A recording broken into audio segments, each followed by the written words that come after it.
Friends, a pride reading from the Gospel according to Luke, chapter 18, verses 1 through 8, my translation.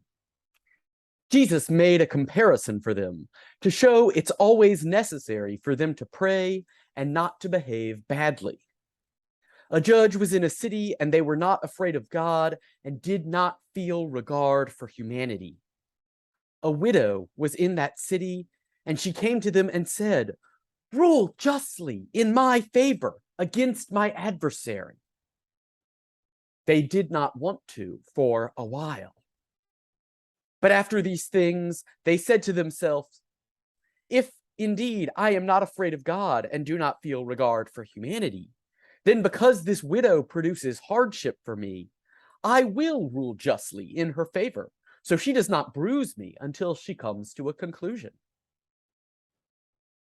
The master said, "Do you hear what the judge of injustice is saying? Does not God make just remedies for God's chosen ones who are crying out to them day and night, and is long-suffering toward them? I tell you that God will make their just remedies swiftly. Only will the Son of Humanity, when they arrive, find faith upon the earth." Thus ends the Gospel reading.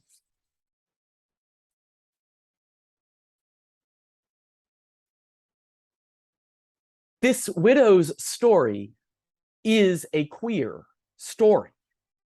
It's a pride story. Like pride, the gospel story is about injustice, and it's about how marginalized people demand justice. Most importantly, though this is often called the parable of the persistent widow, it is not a story about being persistent. It is a story about how persistence marks the injustice and faithlessness of a world that oppresses poor folks, queer folks, and countless others. It's a story about how oppressed people must persistently demand justice from a system that persists in denying it to us, even when the rules of the system say they should give us justice. What kind of faith can we find on earth? Most of us are raised to have faith in the justice and legal system. We're molded into it. We're taught if we make our case, if we back ourselves up with countless expert opinions and prove we're in the right, the law is on our side, then the system has to rule justly in our favor. Yet, for most marginalized communities, it's inevitable we learn this is a lie. We put our faith in a faithless system. If given the option, the status quo will deny our persistent claims for justice whenever it can. Like the judge in Luke chapter 18, our current system of justice and power doesn't fear God's justice, nor does it care about it. It doesn't feel regard for any humanity that doesn't look or love like it. The system feels regard for its own benefit. In the story, the widow's persistence pays off eventually, but only because she fights the system until it can't refuse her any longer. And fight she must. When the judge acts, they say, "I will rule justly in her favor, so she does not bruise me until she gets a conclusion." The judge says her persistence will bruise them. The verb derives from the meaning to strike someone under the eye, giving them a black eye. The widow has to make it painful for the judge.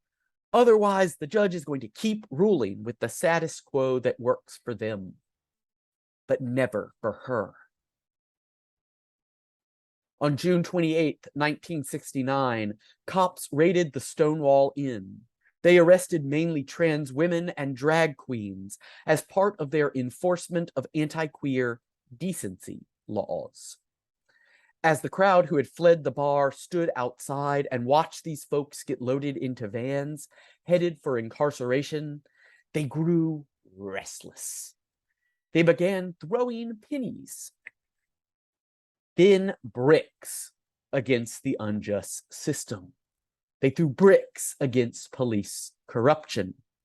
They threw bricks and demanded justice.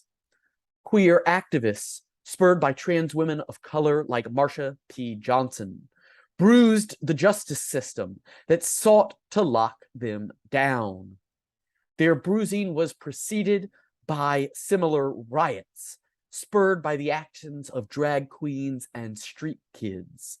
Philadelphia's Dewey sit-in of 1965, San Francisco's Compton cafeteria riots in 1966.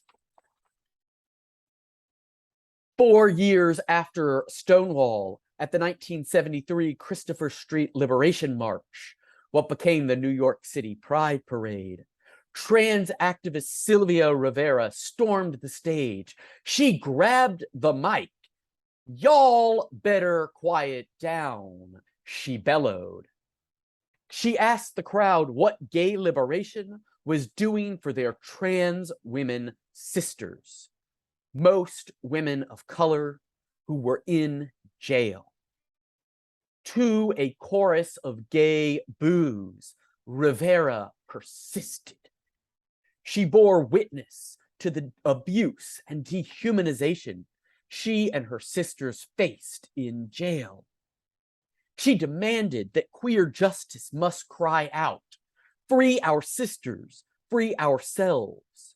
Rivera bruised queer folks who celebrated that love is love, but they failed to do justice for the folks whose genders, whose races, whose ways of having sex in the streets offended them, because not all love is truly considered love. When trans and queer folks call out injustice, people with power, usually straight, usually cis, and almost always white, they act bruised by what they deem our graceless impatience. They pave over the bruises we bear on our bodies, our minds, and our faith. As with the judge in Luke's story, people with power will do injustice until they're forced to do otherwise. They'll continue to profit from injustice until they see how they can benefit from barely doing justice.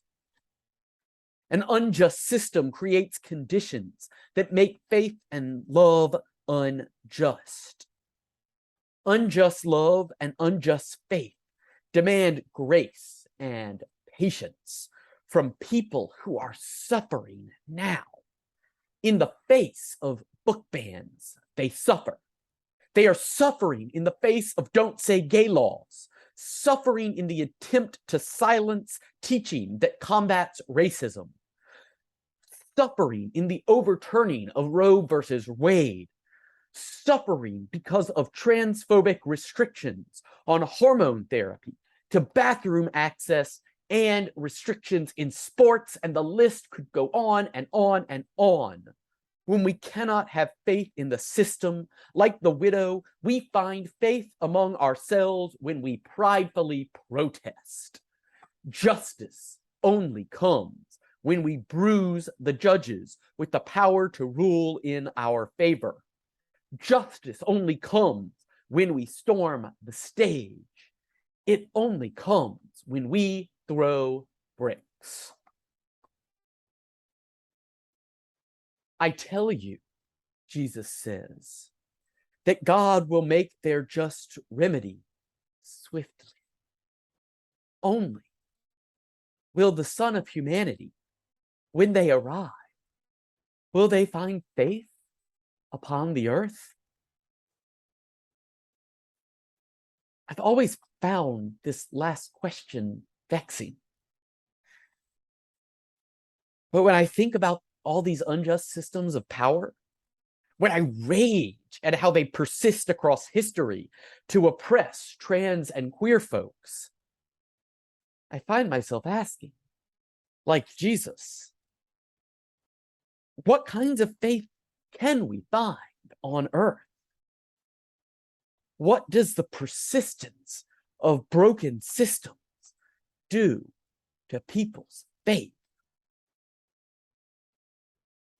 How many queer and trans folks have, like the widow, like the Stonewall rioters, like Sylvia Rivera, how many of us have had our faiths demolished by a system that denies our ample evidence and righteous claims? How many of us, how many movements demanding justice have been persistent widows because we have no faith to spare? When God's justice arrives on earth, what will it do with these broken, queer faiths?